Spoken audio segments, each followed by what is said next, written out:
langsung masuk nih ya. Nih, ini menarik banget, sangat-sangat menarik. Gue pengen bahas, cuma nanti bukan di episode ini, jadi gue kasih trailernya aja nih ya. Jadi ada 2 peneliti dari Soviet pernah melakukan investigasi untuk menciptakan ulang sebuah chronovisor ini. Cara kerjanya persis sama yang dijelaskan oleh Ernetti. Proyek ini sempat ditutup 2 kali. Pada 30 Agustus 89, sebuah ledakan besar terjadi di Anjouan. Itu salah satu kota atau tempat lah, nama tempat. Di sana memang terdapat fasilitas penelitian dan ledakan dahsyat tersebut melumpuhkan area seluas 1,25 mil persegi. Setelah musibah tersebut, tidak ada jejak sama sekali dari peralatan sebesar 780 ton yang berisi 3 orang peneliti. Beberapa orang mengatakan bahwa mereka terperangkap di sebuah alam semesta yang berbeda. Nah, jadi konspirasinya adalah asik. Jadi konspirasinya tuh 2 orang ini menggunakan alatnya si Ernetti atau melakukan investigasi. Kayak ini gimana sih cara pembuatannya, dan dia modifikasi lagi. Dia ciptain satu mesin, tapi bukan untuk mesin waktu ke masa lalu dan masa depan. Tapi dia pengen tahu ada nggak sih parallel universe atau universe lain. Dia tuh pengen nyari tahu itu. Dan pas mesin itu dinyalakan, ada yang bilang nih, pendapat nih masih konspirasi ya. Dia pas mesin itu dinyalahin dan keluar nih kayak apa sih namanya, lubang, atau bisa dibilang apa ya, wormhole atau black hole, mungkin gue nggak tahu. Itu asteroid menghantam alat itu. Jadi dia ngebuka portal tuh salah. Dia malah ngebuka portal dan universe lain, tapi yang dibuka tuh malah asteroid yang datang ngehantem penelitian itu. Beng. Ya udah, akhirnya terjadi ledakan besar di situ. Dan beberapa orang akhirnya nggak ditemuin, dan isunya katanya dia terjebak di universe yang dia buat. Jadi dan ini masuk akal. Gue bilang ya, kenapa ini masuk akal? Iya, di sini sih ada beberapa profesor yang hilang katanya. Cuma emang gue belum deep banget karena kita fokus ke time machine kan. Itu rada sedikit masuk akal sama kasus Mandela Effect yang dia bilang, teori Mandela Effect yang Mandela tuh meninggal tahun 90-an ya, gue lupa 80-an atau 90-an, dan ternyata baru meninggal di tahun 2000 berapa gitu loh. Nah, kan ada yang bilang teorinya tentang parallel universe kan, gimana pikiran kita manusia yang sekarang ketuker sama di universe yang berbeda. Dan itu terjadi karena ledakan yang ada di Rusia ini. Jadi ngebuka satu jembatan antara universe kita dan universe yang lain. Dan contohnya itu juga menjelaskan kenapa adanya deja vu gitu. Kayak, oh gue pernah ngelakuin ini, padahal lu bukan pernah ngelakuin ini, tapi lu di universe lain udah melakukan hal itu. Jadi kayak, ya ini cocok logi gitu. Tapi kalau digabungin sama konspirasi yang berbeda, masih bisa satu garis benang merah. Gimana tanggapan Anda? Asik, ini menarik banget, sumpah gue gak bohong. Riz? Ya, kalau keluarkan pendapatmu sama parallel universe, nggak tahu juga sih. Kurang jelas sih gue sama yang satu ini nih sebenarnya. Yang dokternya ada namanya nggak disebutin? Jadi cuma dibilang sih dua peneliti dari Soviet aja sih. Ada tahun nih? 87. Sekitar 15 tahunan. Dihidupin kembali, dan tahun 89 ya, tahun 89 terjadi ledakan gitu. Gimana Fed? Lu Fed?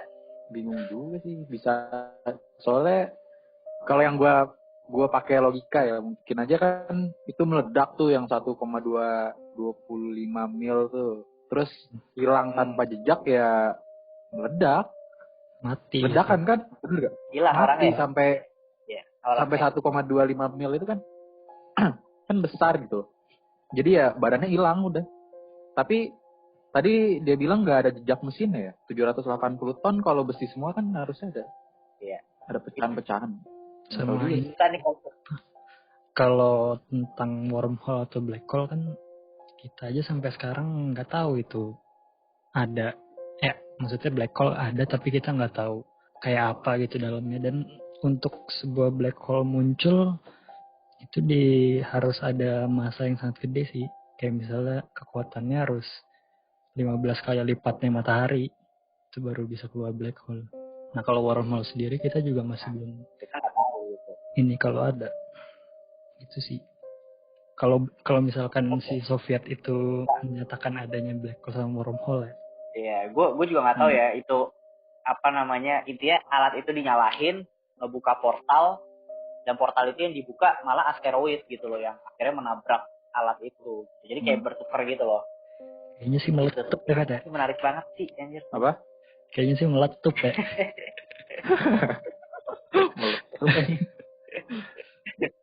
Lanjut nih ya. Ternyata nggak cuma dari Ernesti atau dari Soviet doang.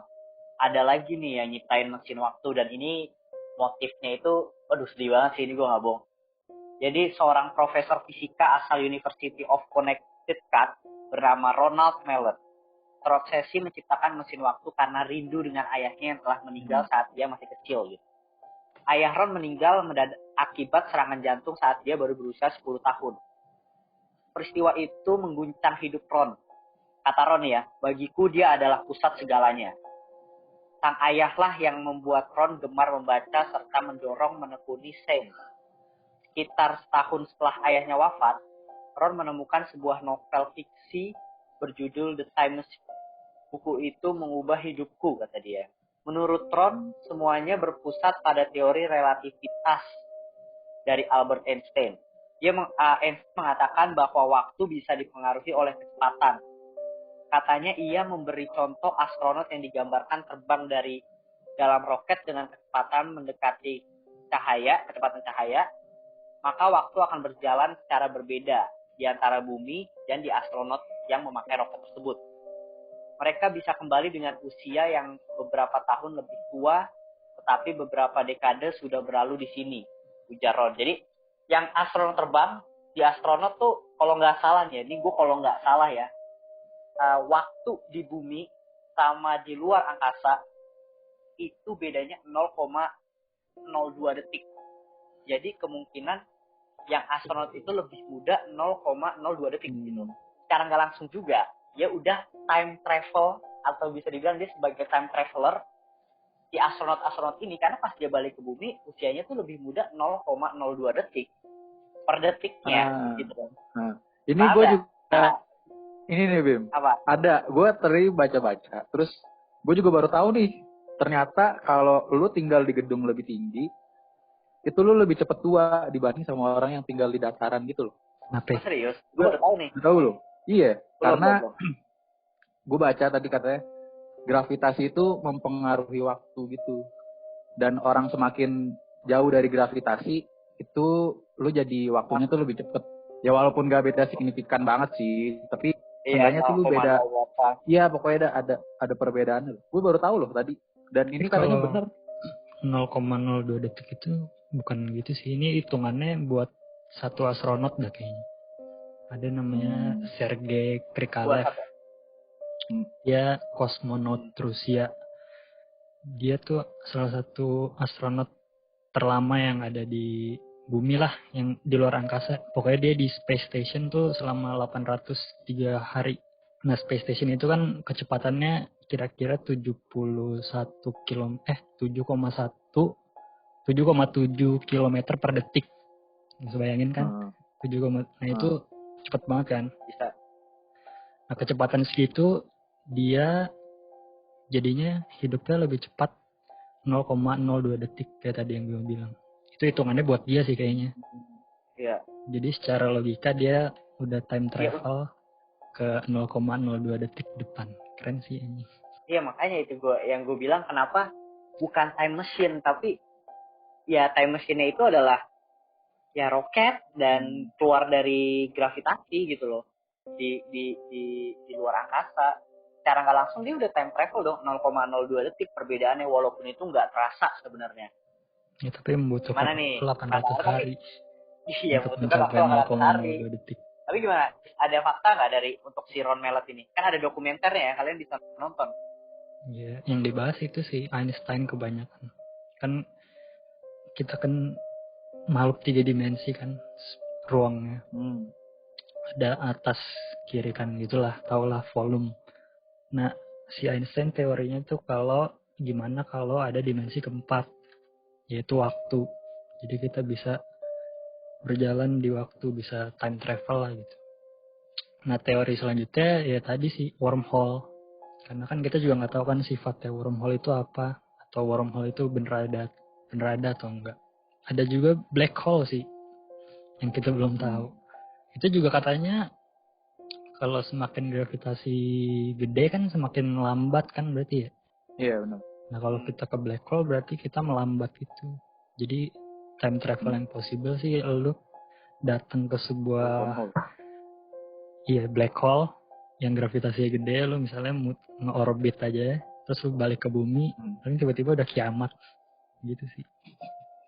Ya bisa jadi. Makanya udah paling benar tuh untuk penjelasan masalah dimensi-dimensi ini dan time travel itu kalian bisa nonton Interstellar sih. Bener-bener pas gue baca anjir kurang lebih tuh sama aja. Untuk teori relativitas dan penjelasan tentang dimensi-dimensi ini. Oke lanjut nih ya. Jadi